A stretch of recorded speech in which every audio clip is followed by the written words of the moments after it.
Welcome to the latest episode of Unmuted, the show where I have candid connectivity conversations with experts. Today's guest is certainly known for being candid. I'm pleased to welcome MobileX founder and CEO Peter Adderton to talk about what it really takes to disrupt one of the world's most entrenched industries. Thank you for joining me, Peter. Absolute pleasure. Don't know how intelligent I am, but I'll give it a crack. Hey, the whole thing is candid, not intelligent. So Exactly. Okay, good. Well, you're going to win that one. Perfect. Our conversation today will touch on whether traditional operators overspend and under-innovate, how smaller digital-first players can compete without massive infrastructure, why the industry's fixation on 5G, AI, and cloud might be distracting from more fundamental issues, and a bit more. So first up, is it safe to say that you feel, in general, that traditional operators overspend and under-innovate, as I just mentioned? If so, where do you see the biggest waste in how telcos buy and deploy technology today? It's an interesting question because if you look at the industry that we all operate and live in, it's a heavily CapEx focused industry. If you look at Verizon, I think last year spent about $18 billion just in CapEx and keeping up their network and continuing to grow it. I think if you look at AT&T's forecast to spend like $20 billion this year, and then I think T-Mobile, $10 billion. That's per year just to keep the network up and to continue to bring it on. And the result of that for those guys is that they're in a price war where they're trying to lower their pricing. And I don't know any industry in the world that's spending tens of billions of dollars of CapEx to keep their networks up. But their strategy is to basically cut each other out, right, and lower their prices. And I think what you saw this morning with AT&T's results is that their churn has ticked up and their ARPU has come down. That's a concern when you're spending, as I said, $20 billion a year in CapEx. So I think what the carriers have done is what they've done for the last 10 to 15 years since I've been involved in the industry. And that is they go to their go-to. They go after subscriber growth, and subscriber growth comes with obviously lowering prices and very little innovation. If you look at the innovation that the carriers have put into the marketplace, your plan today is roughly the same strategy as their plan they had before, right? Where they basically bundle text, minutes, and data. They haven't changed. They haven't innovated. And I don't think they know how to. And I think it's a concern for them because if you're spending that amount of money, having to keep up the networks every year, that amount of CapEx going into the networks, and your strategy is to lower the prices, at some point it breaks. And I think that they're going to have to start looking at ways to innovate, give customers, very similar to what MobileX is doing, some level of customization. Otherwise, this thing's just going to continue to keep going down and their expenses will continue to keep going up. And obviously, fixed wireless is an area that they keep talking about, and then bundling. Well, there's capacity constraints there, right? That's in the millions. It's not in the tens of millions that they can bring onto those networks. And so they're going to have spectrum issues that they're going to have, which you saw lately, AT&T buying EchoStar spectrum. So the costs continue to mount for these guys to grow. But what doesn't seem to be going up is the value for them to make money out of this. In fact, it's going the opposite way.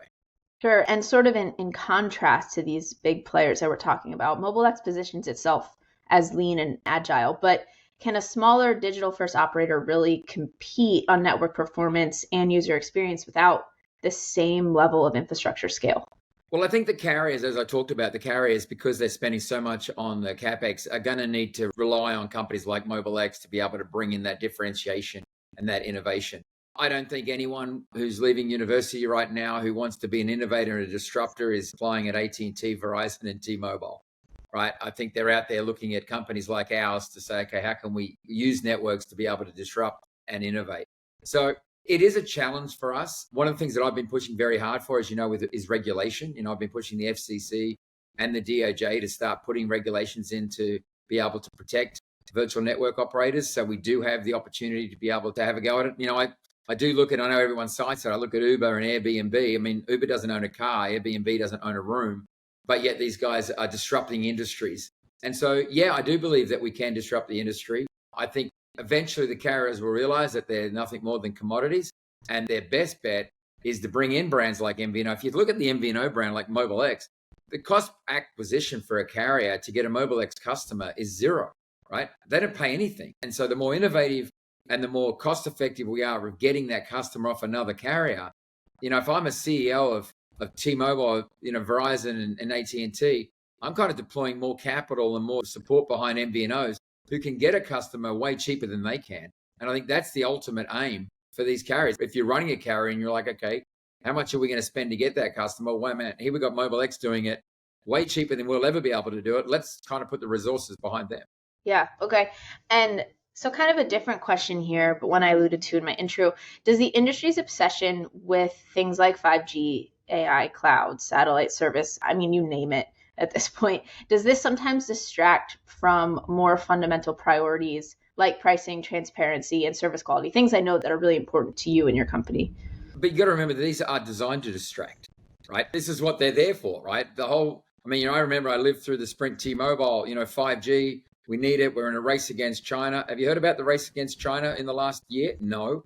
Have you heard about autonomous cars using 5G? No. Drones, robotic surgeries. These are all designed to distract, right? And I think what you're going to see with 6G is it's designed to distract. The average consumer felt no difference between 4G and 5G, right? And so, yeah, these things are designed to show, I think, more investors that, hey, look, we're investing this $17 billion, $18 billion in our networks to be able to get 5G, because that's the way that they get across the distraction. So, yeah, look, I think at the end of the day, they are using that as a distraction. But if you look at their go-to market and their strategy, they're all pushing 5G. But you know what they're pushing harder than 5G? Price reduction. I mean, you're seeing Verizon Wireless today and their value brands, Visible, offering unlimited kind of like capacity, unlimited data, voice and text for like $19 a month. If you're a Verizon customer, why are you paying $70 or $80 or $90 when the value brands? And so that's because they're searching for growth. They're scraping the bottom of the barrel and they're searching for growth. That's going to hurt their ARPU, and that's certainly going to increase their churn. And that's why you see the cable guys doing so well. And so, because they're giving away free lines. So this whole concept of we're innovating, we're putting all this money into 5G and we're doing all this fixed wireless broadband, but the end result is the only thing we know what to do is lower prices. And that doesn't help you when you're spending, as I said, that CapEx every year. Yeah. So the market is dominated by these giants. We know that, even if they have some of these problems that you're articulating. Do you think the industry's technology strategies and vendor roadmaps reflect their interests more than those of challengers like MobileX? I don't think that they have, I don't think that their challenge and their technology challenges that they keep fronting themselves up with are anything more than, as I said, a distraction. If you look at what we're doing at MobileX, when I started to launch MobileX, the first thing I wanted to do was do something different. One of the things, if you look at, we recently launched, right? I don't know about you, but I had no idea really, and I've been in the industry for a long time, about QCI levels, right, of networks, and that you get priority, deprioritized, et cetera, et cetera. When we started looking into that and spending a lot of time on that, here's an innovation that we saw. When you're in a stadium or when you're in an airport and there's a lot of people, these networks happen to have priority levels, right? And so if you're a higher price paying customer, you get a better quality of service in those high congested areas. Now, they're very small, but when they matter, they matter. So we launched the Gold Network. Well, what does that mean? That we now offer QCI 8 priority data for like $2.10 a gigabyte. So you can buy 2 or 3 gigs when you're in a stadium, because that's the usage case that you need. So I think the future is what we're building, right? Where you don't want to pay for everything all the time. And I've been fairly critical on satellite. You don't want to pay all the time for that service. You just want to pay for it when you need it. And I think that that's the innovation that we bring. Everyone talks about a core of a network, right? I think if you look at EchoStar, just announced their deal with AT&T, where they're going to have a core, a hybrid MNO, whatever that means. We have a virtual core. We can do all the things that, that we can do in the cloud on our platform that we've built, that most of those guys with their own core and the amount of money that they've spent in that. So yeah, look, I think at the end of the day, brands like MobileX, they will be the leaders in innovation. And you know what? Consumers will see that and they will quickly adapt to it. And I think that's where the carriers are going to kind of be left behind. Yeah, that's interesting. Really dynamic and agile, as we were talking about. A lot of startups enter telecom promising to disrupt it. I think you just gave us some examples of how you're doing that. Most fail, though, right? It's hard to disrupt an industry, especially this type of industry. What's the biggest barrier you've encountered trying to do things differently with MobileX? It's hard to disrupt an industry that doesn't want it to be disrupted, but talks about disruption, right? And that's the single biggest issue I have with the wireless industry is they're all innovators and disruptors until they actually have to be innovators and disruptors, and suddenly they're not. And so, yeah, look, the majority of companies like ours will fail. And I knew that when I got into this. I knew that the odds of us succeeding were very, very small. and that it would require a shift in regulation. So the regulators would start to be more favorable. And I think the winds are blowing in our direction that way. I think that the carriers accept. I mean, if you look at MVNOs 10 years ago, the level of integration we now have in these networks was unheard of, right? We're still not where we need to be, but it's definitely a much better step than when I first started in the MVNO space. And so, yeah, look, I think that the innovation and disruption that will come is coming from brands like ours, MVNOs like ours, who throw everything out, don't have a 100 million base to protect, and says, you know what, let's go try to do something different. Again, if I was a CEO of a large carrier, I would have guys like us in the basement, and I would be briefing them on one strategy. Your job is to bring me down. Go in there and innovate a product and a platform that's going to make my business, kind of like not around in 5 years' time. Because if they don't do it, somebody else will. And whether that's, Elon, or whether that's SpaceX, or whether that's one of the big, fangs out there, it's going to happen. Would you say that traditional vendor operator relationships still working in a cloud and AI-driven world, or do operators need a fundamentally different model for how they procure and partner? I mean, it sounds like a lot needs to change maybe for them to remain relevant, but what about this vendor operator relationship specifically? Well, I mean, you look at the Open RAN network that EchoStar tried and failed to set up, right? Which was a software-based, very different, disruptive, different relationship with the vendors, and it didn't work. I think the industry is extremely lazy. I think that it won't go out of its way to change anything if it's working. Problem with most of these leaders in these companies, these CEOs, is that they've got a life cycle of 4 years, 5 years, 6 years, and then they're turned over. So they operate quarter by quarter by quarter.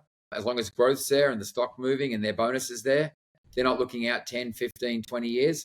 So I think that the status quo of how things work, other than regulators coming in and throwing out Huawei and different vendors, they'll just stay with what works and they won't go out of their way to disrupt that. And I think the Open RAN has pretty much shown that a disruption inside the network and with vendors is probably a bit hard for them to deal with. Yeah.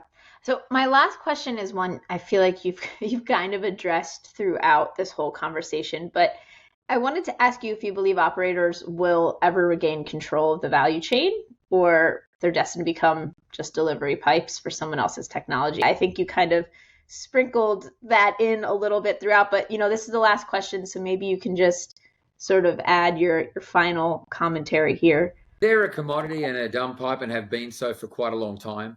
They don't acknowledge that because remember they were going from telco to techco. That didn't work. And then they bought media companies and that didn't work. And Verizon bought Yahoo. And, you look at, what AT&T did. And then you start looking at T-Mobile. People forget that John Legere went out and bought a TV platform that he was going to launch, T-Mobile. Now they're moving towards satellite.